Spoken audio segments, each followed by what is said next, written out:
La vie est impossible sans musique, parce que la musique rapproche les gens et leur apporte un peu de bonheur.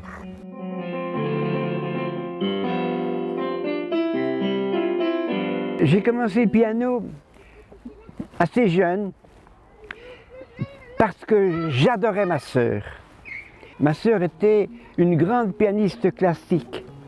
Elle avait été déportée en 1943 et je pensais tout le temps à elle.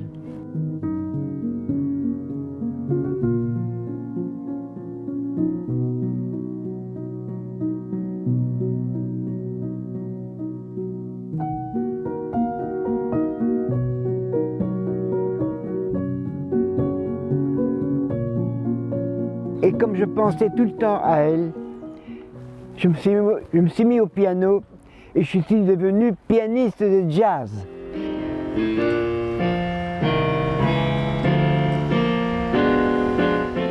Le jazz, pour moi, après la guerre, a été vraiment un facteur d'équilibre et d'intégration dans la société. Parce que ma mère a été déportée aussi. Et mon père est mort désespéré en 1945. J'étais tout seul. Et moi-même, vous le savez, j'ai été déporté aussi quand j'avais 11 ans.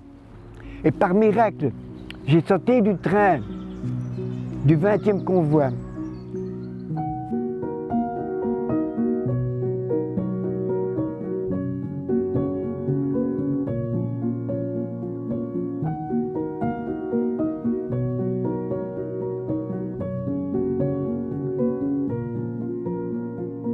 Pendant 60 ans, j'ai presque jamais parlé de tout ça, de tout ce qui m'est arrivé.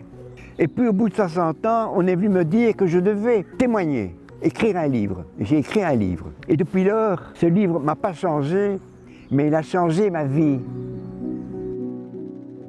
Et je vais maintenant beaucoup dans les écoles, par exemple, en Belgique et ailleurs, dans d'autres pays. Et je parle aux jeunes et je leur dis que pour défendre notre liberté d'aujourd'hui, notre démocratie d'aujourd'hui, il faut connaître les malheurs et la barbarie d'hier.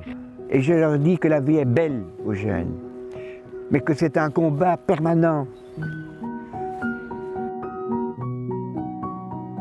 Lors de la première pandémie, au premier confinement, tout le monde était malheureux, était enfermé.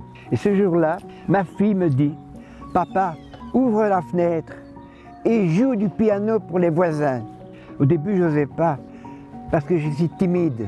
Mais j'ai ouvert la fenêtre, il n'y avait personne dans la rue. Alors j'ai commencé à jouer un morceau. Mon morceau, le premier, ça s'appelle « On the sunny side of the street ».